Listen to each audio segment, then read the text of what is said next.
afternoon, good evening, everyone. My name is Erik Bush. I'm with Demand-Driven Technologies and delighted to be your host for today's webinar. We're going to get started here in about a minute or so, just allow some of the additional participants to get online. As a couple of notes before we get started, first of all, the session will be recorded and available for replay. We'll be sending you the link as well as the presentation materials from the webinar for your utilization offline. Also, we'll keep all attendees in listen-only mode. This helps improve the quality of the audio for all the participants. And as well, if you have questions, many customers or prospects on these calls do have questions over the various webinars we've run. Please take advantage of the question feature in the Zoom control panel. We're eager to hear your questions or comments, and we will cover those off at the end of the webinar. So without further ado, let's go ahead and get started here. We're going to talk a little bit about market context from a supply chain management standpoint, because I do think it's important to have that perspective as we get into a discussion around demand planning. And how should demand planning be utilized in a typical supply chain planning environment? We'll talk about why we've added this functionality into our Intuiflow platform. We're working with a collaborator, a company called SKU Science based out of France, whose functionality we think very highly of as the way in which we're offering demand planning functionality within the Intuiflow platform. And then we'll talk about some of the concepts of the integration, how this demand planning functionality works, and then provide you with a quick demo to give you an idea of the functionality that we are delivering with this capability. Again, as we do in all our webinars, we want to make sure we have your questions. So please utilize that question feature in the Zoom control, and we'll cover those off as we get through the webinar. So let's just talk a little bit about the market realities. This is a slide that we've utilized in our recent agility webinar series that we ran over the past couple of months. It's one that I think any supply chain professional ought to be taking close note of. And it, to me, is a call to action and a realization that there is a lot of untapped opportunity in the market to make improvements in their inventory performance, their supply chain performance, however you want to look at it. This is a view of data from the U.S. Federal Reserve of manufacturers in the U.S. inventory turnover rates over the past 25 years. And as you can see, we're basically where we were 25 years ago. And this is kind of startling when you think about the investment that companies have made in that time period in new software, primarily the wave of ERP deployments that took place during that time horizon, ostensibly to help improve business performance, but probably in reality more about addressing IT problems. I was with IBM back in the for quite several years, 31 years. In the time frame of the early 90s, we started to see that companies were getting into a very serious predicament where the cost of legacy software maintenance, meaning they had written their own ERP systems, for example, was becoming quite prohibitive. And it was really encumbering them to a degree where they couldn't develop new functionalities, pivot to take advantage of the early adoption of the internet as a business platform. They were struggling with islands of automation. They had Y2K problems. There were a whole host of issues. And so that you saw around the early 90 timeframe, this big push towards deployment of ERP systems like SAP and Oracle and all of those that we're all too familiar with. The business users at that time were quite frustrated because they were having trouble getting new functionality for business needs as their business requirements continue to evolve. So they went into this ERP wave thinking that, we're going to get better new software. It's going to help us. We're going to get better KPI performance in supply chain, in manufacturing, and the other critical dimensions of the business. And in reality, what happened was that the core fundamental logic of supply chain planning wasn't necessarily reinvented with the advent of ERP. It was actually utilizing concepts that had been codified many, many years earlier in the mid-70s, the concepts of material requirements planning, or MRP, and the like. And so here you've got this situation where now, as we look back 25 years into the past, we see that we really haven't made progress in the way our supply chains perform. And so that, to me, as I mentioned, is a call to action. It's an indication that we probably ought to get to a better place.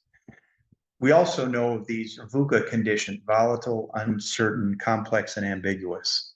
And they abound in our supply chain environments, whether it's inaccurate forecasts, issues with staffing and labor, continual firefighting, SKU proliferation, all sorts of workarounds that people are utilizing to try to get to a better place. They're still struggling, and that shows up in those results I just showed you on the previous chart. But it also is kind of characterizing the challenges, and this has been more than accelerated through the lessons that we've all learned of the pandemic of the past 3 years, and how disruptive that has been to our supply chain from a stability standpoint, from the brittleness of it, as some people would describe it. Clearly, we have to get to a better place. Gartner, the big industry analyst, has been publishing a lot of white papers and the like, and they're really messaging that companies need to start moving towards a more resilient environment. And we totally agree with that concept. We did our Agile and Resilient Supply Chain series on this whole construct that companies really need to move to a much different paradigm if they're going to be able to succeed going forward. The definitions of agile and resilient are: agile is marked by the ready ability to move with quick and easy grace. You've just got that gift where if you need to pivot one way or the other, you're able to do that, and it's not even a difficult task for you to accomplish. And that's what true agility should feel like and look like as we go through. Resilience is the ability to withstand and recover from very difficult conditions. And both of these are priorities. So the idea that if we have a supply constraint, or if we have a disruption at a port, or if we have other conditions, that we're able to rebound from those much more adequately than we have been in the past. And the way I like to sum this up is basically the reality is that to become agile and resilient, we must embrace the certainty of an uncertain future. If we accept that that's what we're going to be dealing with, then it's going to influence how we think about how to optimize our supply chains. It may not be about prediction and having the perfect view of a consensus demand plan that's going to solve all the issues for us. And that's also going to influence how we utilize demand planning in the Intuiflow environment and in the platform that we have and are making available for the market. So the key words here: become agile and resilient. We must embrace the certainty that, in fact, we don't really know what the future is going to bring us. It's an uncertain future. And if we think through that paradigm, we're going to focus our energy around our supply chain improvements in a new way. This is the demand-driven adaptive enterprise model as promoted by the Demand-Driven Institute. And it's a chart that I think makes a lot of sense for today's environment. In any business, you're going to be evolving as you go into the future. Things are going to be changing as we look out into the future. And so we need forecasting. We need techniques to help us see that future in as much clarity as we can get. But we should also realize that that future that we see in our forecast may not be the actual reality that we face when we get into the execution phase. And over on the left here, we are a big proponent of the idea that from an operational standpoint, to the greatest extent that we can pace to the actual demand, not our forecasted demand, the actual demand in the market, we will get to a better place. Because it will require instead of trying to rely on a perfect demand plan, it's going to rely on the fact that we're going to build agility into our business. And that's done through how we configure our demand-driven operating model. So we want to talk about that in the sense that we want the demand planning role. It's got a critical role to play because we have to see where we're going. It's how we're going to utilize it and how we're going to leverage that to help us tune and build our demand-driven operating model to be more effective. So what that means is, let's think about demand planning in terms of potentially ranges of scenarios, looking at different ways of aggregating our demand forecast, because that'll influence what their results are, and learning from those as we go through time so that their influence on how we operate our business becomes more effective in helping us pace to the real demands that we're going to encounter. That takes us back to this ability now to embrace this idea of an uncertain future. If we've done that, we're going to be more prepared that, hey, the demand may come faster or it may come slower. We know what the ranges can be. We've got a better understanding of how we're going to utilize all of this as it affects our supply chain. This will help us get to a much, much better place. So demand planning absolutely plays a critical role. And the way we try to position it within the supply chain environment perhaps is a little bit different than the conventional thinking. So why demand planning? Obviously, we are trying to provide a more complete supply chain planning solution to our clients. We have had great success, and we greatly appreciate all the business that we've earned over the past several years, really promoting these demand-driven ideas, pacing through DDMRP, your materials to the actual consumption in the market, and then through demand-driven capacity scheduling and execution, pacing your production and your schedule to that real demand and getting better leverage and promise date performance as a result. But we also believe demand planning is a critical piece of the puzzle. We did not yet have that functionality, so very proud to announce our partnership with SKU Science and the launch of this functionality here this month. What it does is it widens the range of inventory planning methods we can support in our platform. We can plan to the demand-driven buffers. We can use the forecast to shape those buffers where appropriate. We can also now plan materials based on a forecast because there may be certain items in our portfolio in that spectrum between make to stock and make to order, where some level of forecast-driven planning is going to be a more effective model for those items in the portfolio. This also enhances the value of our sales and operations planning module. We'll show you some of this as we go through the webinar and the demonstration, because this is part of that scenario planning, being able to see where we may need to make adjustments to our configuration of our model to give us better effect. And it also increases our visibility in the market. We know that a lot of companies are looking for demand planning, and obviously we want to be able to provide the value from our solution to the widest audience possible. Why SKU Science? Well, they've got a great platform, suffice to say it in that way, with a very modern user interface, and I think in many ways, more important than anything, a passion for ease of use at the end user level. Their philosophy going into their development of their business and their platform was to create a demand planning and forecasting capability that clients could use on their own, that they could self-deploy. And that by crafting the solution in that way, it really helps the user be able to trust the system, gain confidence in it without the need for heavy consulting and all this other kind of support that we're so used to in so many of the supply chain arenas.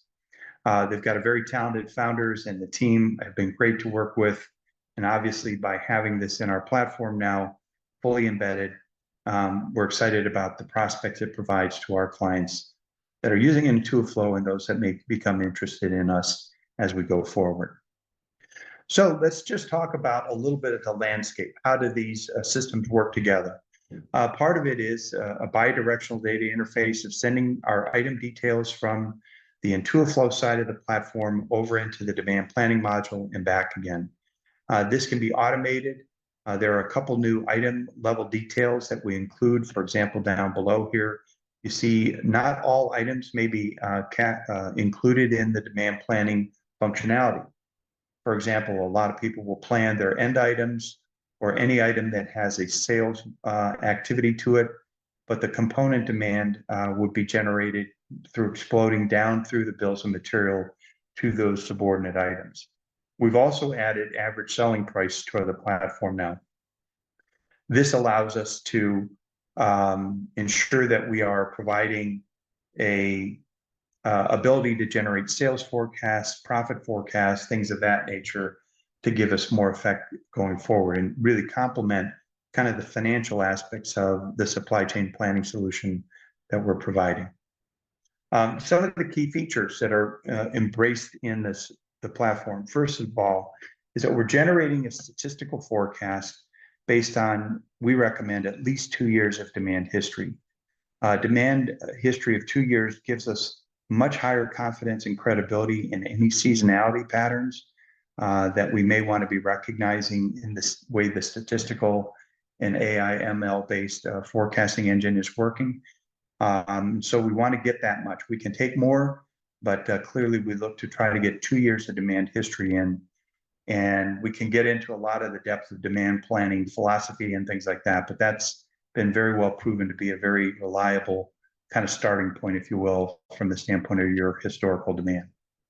Another point is that the forecast algorithm is recommended by the software, not by the user. There are as many different forecasting algorithms out there as there probably are, supply chain planners on the planet. Everybody's got their own little favorite gizmo or algorithm that they prefer for certain items. But from the standpoint of ease of use, because pattern recognition and AI machine learning can help do this for us, we're actually in much, much better place, and we'll get more forecast accuracy by letting the software make the recommendations for us. We'll show you some KPI information here in the demo that will help illustrate how we can start to calibrate the accuracy of our base forecast, and as well look at how we're doing with collaborative inputs that we're providing across the forecast horizon. The solution also provides for forecasting at various levels of aggregation. And this is very important because there are benefits in terms of forecast accuracy by forecasting at the category level or at a location or regional level. We can support as many of those different dimensions as you may require in your environment, and are quite confident that the system is generating very, very accurate forecasts for that environment.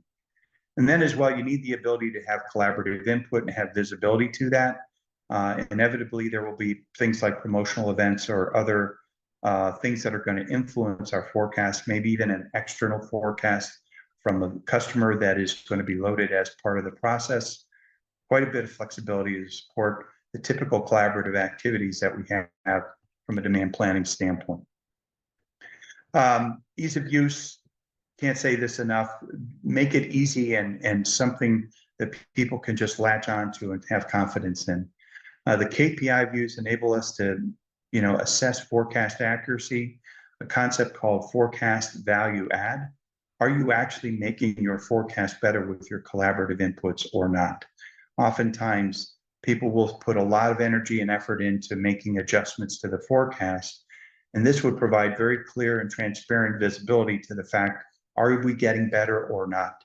And that's a key part of the feedback loop that we want to have, because that will help our demand planning activities really fit into the business need.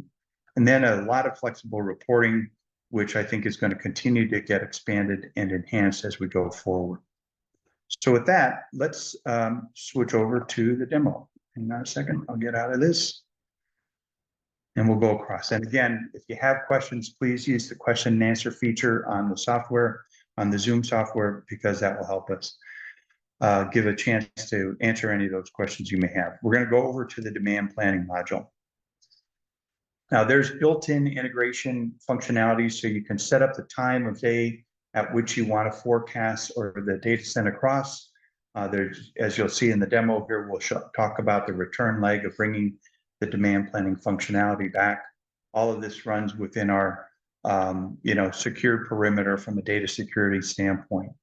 We're on the home screen here, and what you can see is kind of a heat map that looks at the two dimensions, the ABC classifications and the XYZ. ABC refers to kind of the Pareto curve of which items have the biggest impact from the standpoint of the volume of revenue or sales or units sold in your environment. A, B, and C is a very typical designation. We also have XYZ, which looks at how much variation are we encountering?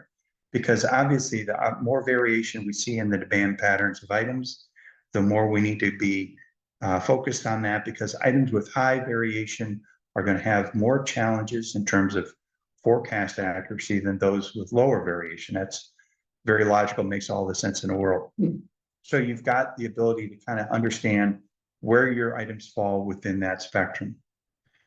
The forecast navigator is kind of the basic dimension. We're going to look at items by a range of different dimensions. We can see all of our SKUs. By scrolling down, you can generate a range of different views that you'd want. I'm going to use 6-pack 2-liter bottles as the product category that we're going to be forecasting around. Each of the items will show its actual forecast. What you see here in blue is the actual demand history in the solid lines over the past 2 years on a weekly basis. We've done this in a weekly basis. You can do it by monthly if you wish, but we believe weekly forecasting gives us more accuracy. So the blue data is the historical demand. What you also see is the dotted line indicates the actual demand forecast that the logic of the software is building, and you can see it matches rather tight correlation to what the actual demand pulses were. Not always in the same, but close. And it's starting to get the intelligence of what that forward-looking then projection is going to be. We can cursor through the different items and see how their demand patterns have evolved. And you'll see that those trends kind of indicating here. One, you can see this one is showing increasing demand in general. So you see that pattern repeating as we go forward here. Each of the items, it's got a recommended algorithm being used for it because it is the best fit for that demand pattern. It gives us the highest confidence. Yes, you can choose different of these if you wish, but we highly recommend that you allow the system to do that work for you because you're going to get better results.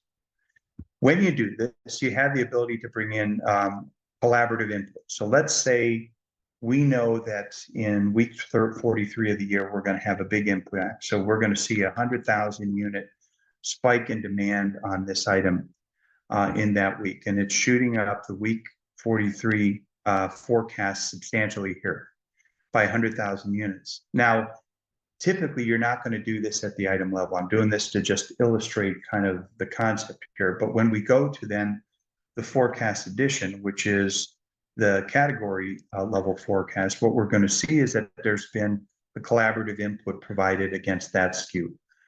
We're going to look at the pack size of 6-pack 2 liters, and you can see there's an impact here in week 43 reflecting this adjustment that we made in that forecast. So now we're not typically going to forecast at the item level, but we want to show the correlation of those. I'm going to go ahead and revert this out. And so now we're forecasting. You can see here, we've taken away that adjustment. We're going to make the adjustment instead at the category level because we know that there's a promotional campaign coming up. You can see over here on the right that we are forecasting at the material type level. That is because we chose that as our point of aggregation. We can choose to aggregate at any different number of these dimensions that we've added in. We could do by location and then material type, or by material type and then location. I've just chosen, for simplicity's sake, this one dimension here for the demonstration, but it's forecasting by product category because we have found in this demo environment that our products segments really run down the segment dimension more than they do the location dimension. You know, that people are either, going to go after the 6-pack 2 liters, or they're buying 12 packs, or whatever the scenario may be. Now, if we want, we can enter an adjustment. Let's say we're going to take that campaign we had just talked about here in week 43, and we're going to modify that and make it a much, much bigger event. We're going to say we're going to sell 500,000 units in that week based on our market intelligence. Maybe there's a retail chain that we're working with, and that forecast is now going to trickle back down to the item level. So if we come back down now to the forecast navigator, we'll see that each of these items has their share of that forecast adjustment. And we can cursor through each of these as we go through, and you'll see that they're each getting their own impact on it. In some cases, it's more visible than others. Obviously, here's rather substantial share of that is coming at this item level. And it's doing it, again, based on the intelligence of the solution and generating those forecasts down at the item level.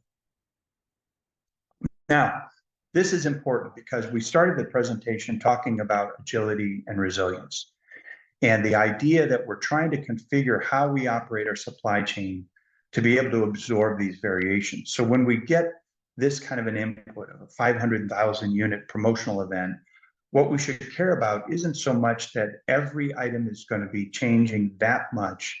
We should care about which of the items is this promotional event going to impact, because it's not perhaps going to be every item in the portfolio. Some of them may have plenty of inventory and we don't need to make any adjustments for them. Others, in fact, may have many other issues that we need to deal with. And so what we're going to do now is we're going to go back over to the Intuiflow side here. And I'm going to open up the S&OP module as an additional tab. And we're going to go to the promotional tab for the 6-pack 2 liters at the bottling location. And you'll see that we've got some forecasted demand that is kind of becoming a bit volatile. We're measuring this based on a set of thresholds that we've established in our environment. Again, we're thinking exception management. To build agility, our system should be able to handle all the ups and downs that happen normally. We shouldn't be too obsessed with trying to adjust for all those. Instead, what we should be doing is looking for where there are exceptions. So here in the promotional tab, we're looking for demands in a week that are 2 times the average weekly demand, or 3 times the average weekly demand, or 5 times. Because if they fall in those categories, they're likely going to have an impact to us on our inventory levels and may require certain adjustments that we need to deal with. Now, this is the view for the 6-pack 2 liters. That's the category that we implemented this campaign against in week 43. What we're now going to do, this view is before we made that adjustment in our demand plan. We're going to send that data back over onto the Intuiflow side. And it's going to call through the API. The job is going to transmit that information back across over to Intuiflow. This won't take a very long time at all. And now that data is coming back over onto the S&OP side of our solution. We're going to go ahead now and we're going to refresh the view, and we're going to now update our S&OP plan because we've gotten this update to our demand plan brought in. And if you notice there in the promotional tab, there's going to be an impact to it on the week 43 as it comes across. It's going to take us just a second to let this thing run. But the idea here, as we go back to the presentation, is let's build agility. Let's look at, hey, there may be a campaign coming up some weeks into the future. Let's make adjustments if and where needed. If it's not that big of an event that we need to make changes to our operating model, then we can let that just kind of run its course and we'll be fine because we've built in that flexibility. For the sake of this illustration, we're trying to make it a little more dramatic so you can see that there may be an impact there that we would need to counteract. So about done. Okay, so we'll go to the 6-pack 2 liter promotion. So that now we're looking at the campaign and going to see the impact here. And what you can see is 436,000 of that fell into the bottler location. If we remove the bottler location, you'll see the 500,000 units that we're talking about here. Now, this is sort of based on the criticality of demands in other locations. But if we look at just this week of October 23rd, we can see many of the items are going to be impacted by that. So if we go back to our save view here, we can see the portion of that is impacting the bottling location. And we can see here that there is a big demand. It's amounting to pretty much a, 367% change to our average weekly demand. And that's obviously a big impact that we may have to correlate and take corrections to. Here you can see the projected demand at the item level. And if we cursor through the different items, we'll see the impact of this promotional campaign SKU by SKU, and we would want to make adjustments for this. And this is, again, part of this idea. Let's look at where we need to adjust. There may be other weeks during the year where our forecast is not causing us any major challenges, so we don't need to make adjustments. And we can utilize the functionality of our S&OP module to create adjustments to pre-build for this campaign. We're going to come back to those here in a minute, but I just wanted to make the connection between the demand planning adjustments that we made at the category level and how they could have an impact on how we're going to operate in that period. Now, there's some other dimensions in the demand planning module we wanted to share. First of all, is this concept of dashboards. The dashboards are there to give us a visibility to how well are we tracking against our forecast and how do we look as we go out into the future. We haven't loaded a budget in here, and we can take, this is a look in aggregate. We can take a look at each of the different dimensions by product category. This is the one that we're looking at right now. You can see this big collaborative adjustment that we've made going forward. What we can then also do is add and load in our budget data. And this would allow us to then track against our budget performance, obviously see the variances between forecast and actual demand, but also get a sense of how are we performing against the budgets at each of these category levels. There's a set of reports that are also available. This is one that's a sales forecast, and it's looking at, we'll show you the details behind here. We're looking at the items in price context. So in other words, units times the average selling price would indicate the expected sales volume. You have the option in here to look at it in units, in price, in cost, in profit. So quite a bit of flexibility from a reporting standpoint to get different insights about your items. We're looking at the 6-pack 2 liters. We can edit and create as many different reports as we'd like to have to see how our forecast looks going out into the future. Next on the list will be the KPIs. And this is, I think, really important because it gets us into the mode of understanding how are we doing from a forecast accuracy standpoint. You can see we're measuring our average error in percents and in units. There are 4 different ways that we can assess our error percent, bias percent, and then accuracy percent. We have different lag periods that we can evaluate. And this goes back to how accurate are we looking back? If we looked back 2 weeks, how accurate was that forecast versus the actual results 3 weeks back, 4 weeks back? And this lag analysis is quite useful in terms of the forecast and demand planning discipline becoming more accurate. At the item level, we'll again go back to our 6-pack 2 liters. We can see those dimensions across the different weeks of the forecast, measure their variance. This is standardized demo data, so it's not moving around the way I'd like it to, but I think you can get the illustration of that. Notice the value added row here. And this is where if we had these collaborative inputs in there, we would see the difference between the Intuiflow forecast, which is the system generated forecast, and the user forecast, which is where the collaborative inputs come in. Because they're both the same, I'm not leaving any adjustments in the demo data.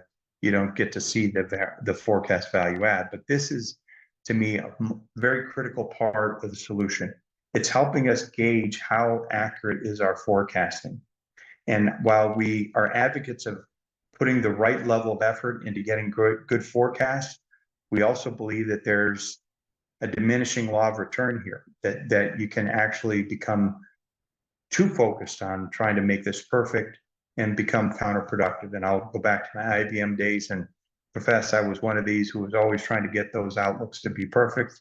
And it's really not the right thing to do. You want to get them good enough, close enough that they represent a reasonable representation of what your future is going to be.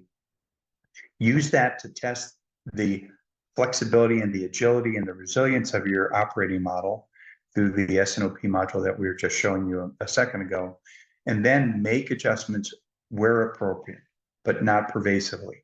We should be able to lighten the load of supply chain planning if we follow this discipline and recognize that it's not so much about a consensus demand plan, but getting a consensus supply plan and all the stars and planets are all aligned perfectly.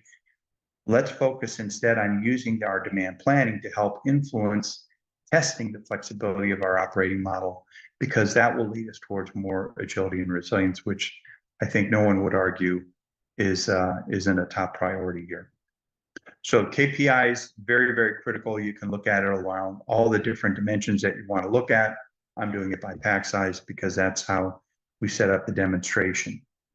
And then the dashboards and reports also kind of enhance that functionality. So kind of from the demand planning, those were the major points we wanted to illustrate. You can see the system forecast versus the user forecasts.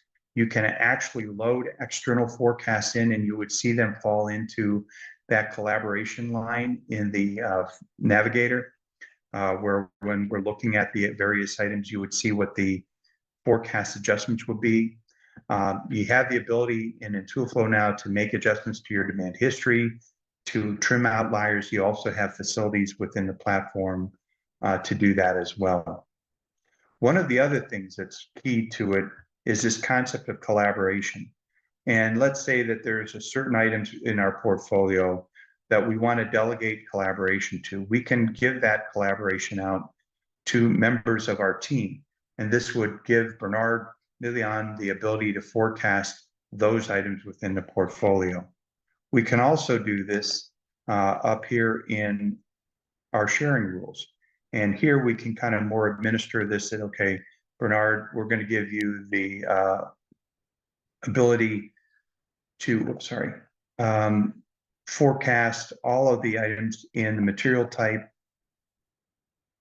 or contains, 6-pack, and confirm that kind of delegation of responsibilities around the organization. Many companies have different philosophies about this, so I think the good thing about the way the platform is developed is that it's very flexible and allows you to determine where you want your collaboration points to be in the logic, i.e. segments of locations, product segments, any user-defined fields that you want to utilize. You've got a whole range of different ways of generating that. And then within that context, leveraging out the collaboration input to the appropriate members of the team so that they can play that role in that part of the process as well.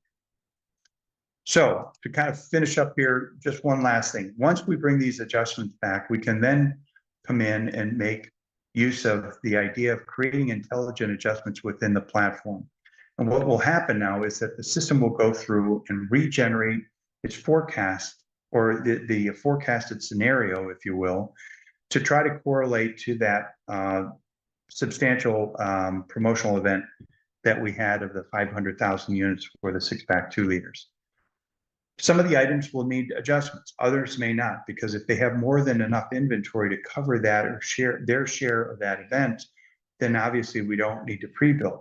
Whereas other items may require that, and the system helps generate that insights for us and allows us to build an adjusted supply plan to address the changes in our forecast. So we'll wait just a little longer here for this to complete. And what you'll see is when we get into this, you're going to see that there are going to be items that have buffer adjustments being recommended by the software. Those would then be updated if needed as we go forward and as the forecast changes. But they really take and bring a level of automation to this whole process that oftentimes isn't available in other systems. We're about done. Okay. So, great. So we'll look at our projections now. And what you're going to see here, no real impact on this item. That there was, there's a small adjustment here, but it was not as substantial as it might have been in some of the other items.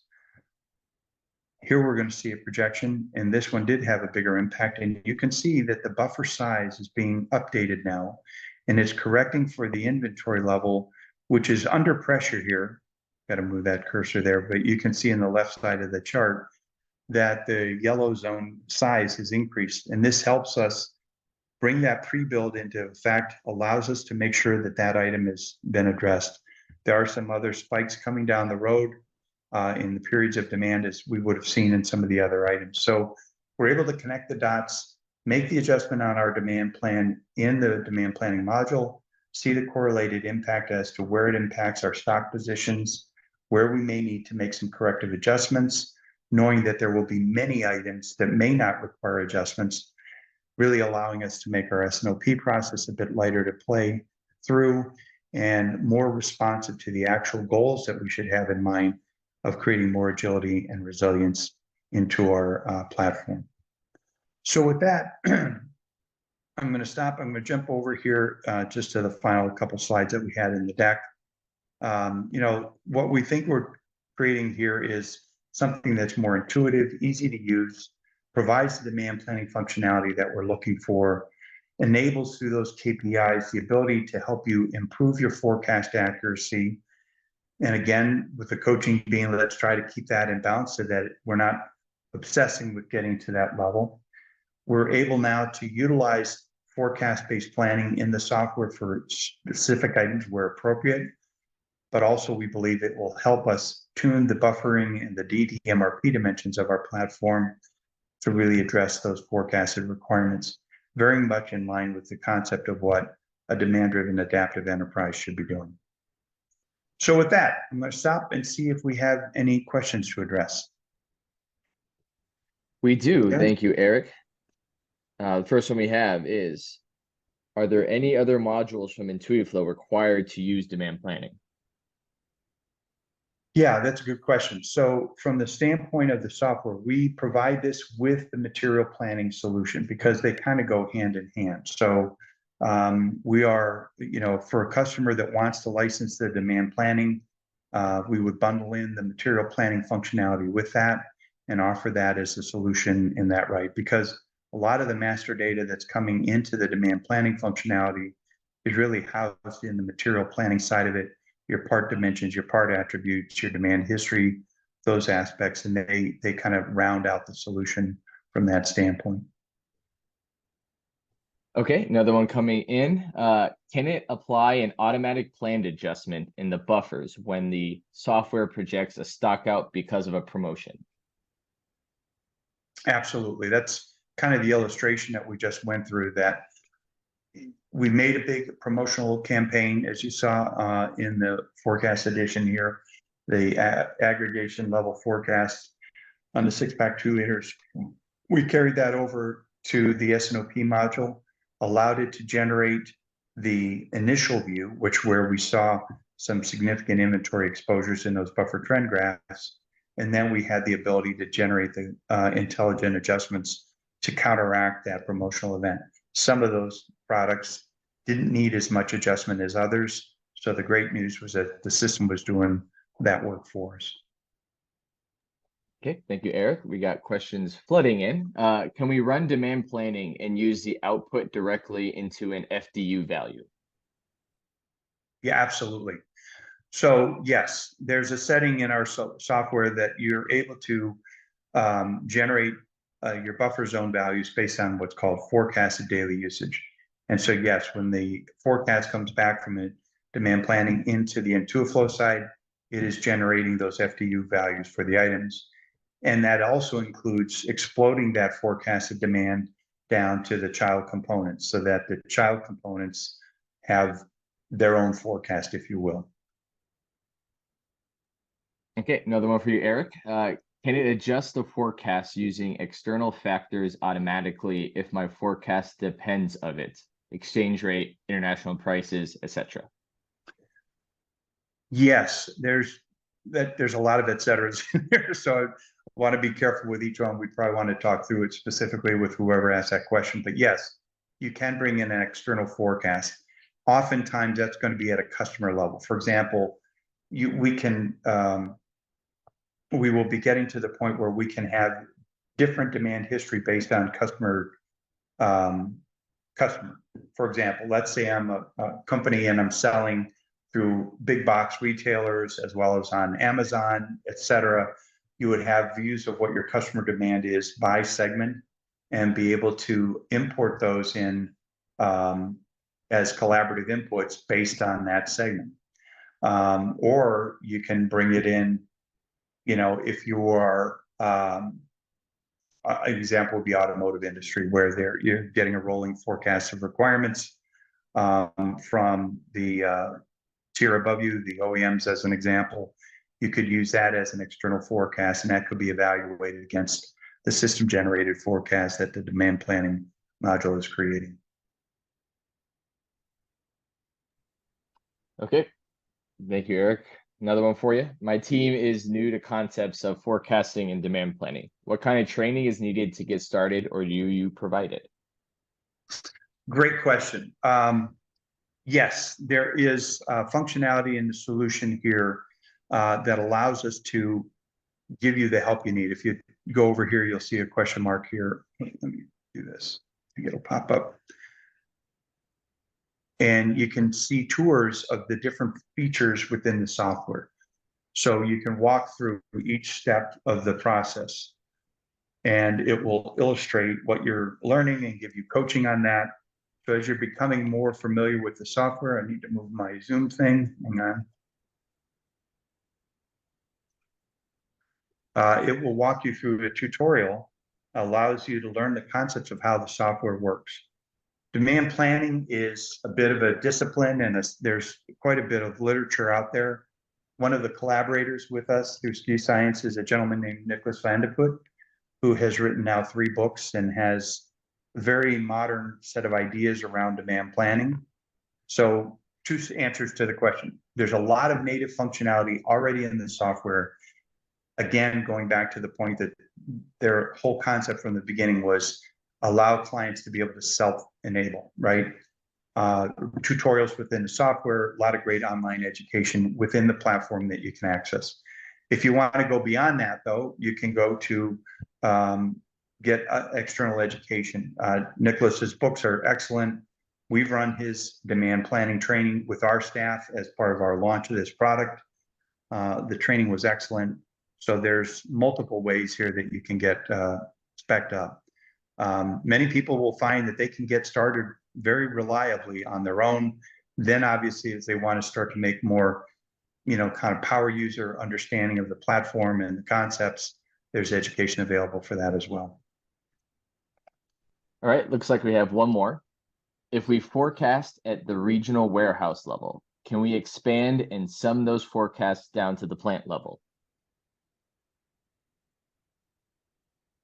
Okay, if I understand the question right, we're forecasting at the forward location level, the warehouse level. Let's say we have 5 warehouses around the country, and we're trying to understand the impact that that's going to have at the plant that's producing the product. The forecast would be generated out at the forward location level. That can then be consolidated back to the plant through the bills of material relationships we would set up in the Intuiflow platform, where the item at the forward location is the parent to the child at the plant. And so obviously, if you had 5 locations in the forward regions, and they all had, were utilizing that part from the plant, you would be consolidating the forecast from 5 different forward locations onto the requirements at the plant location. Yes. All right, and another one came in. A higher level question. Could you discuss the dividing line between Intuiflow and a typical MES system? Any overlap or common interfaces?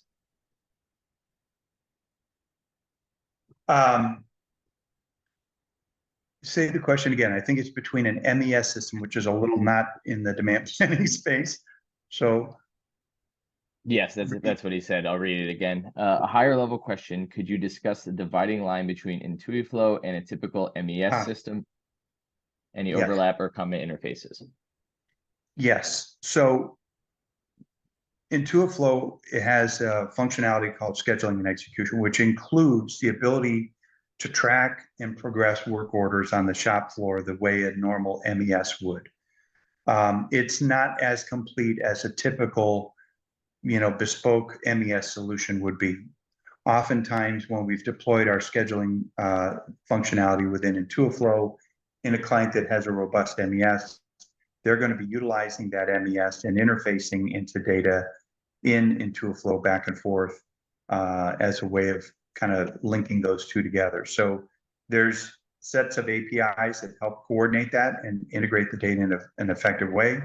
There's a lot of tracking and MES functionality in the Intuiflow platform already, but it's kind of a client-by-client decision as to whether we're going to retain their MES functionality. If it's all got barcode scanning and all that kind of functionality, they're typically going to want to retain that platform and utilize it in concert with the rest of the functionality that Intuiflow provides. All right, that looks like all the questions. Thank you everyone for submitting Awesome. those.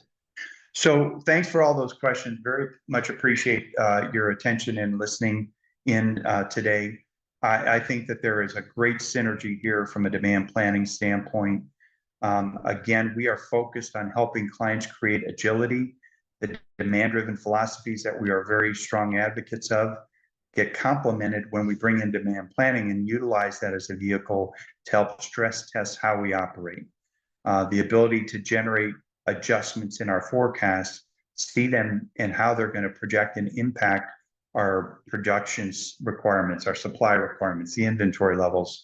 All of that is, I think, very, very seamless and gives great tools to users to be able to work at the project of improving their own agility. If we do that well, we're going to get better results. We've already proven time and again that demand-driven MRP as a tactic can be quite effective.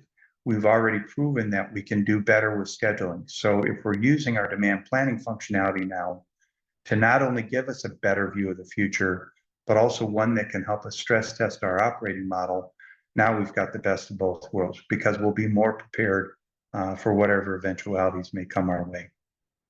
So again, we're going to share with you the link to the recording of the webinar, as well as the presentation material from today's session. I want to thank you all for your interest. Please reach out if you're interested in follow up and having a follow-up, more deep dive oriented conversation. We'd be happy to do a dedicated demo for each of you if required. And with that, we're going to adjourn the session. Thanks so much, everyone. Have a great day, and we'll talk to you soon. Take care.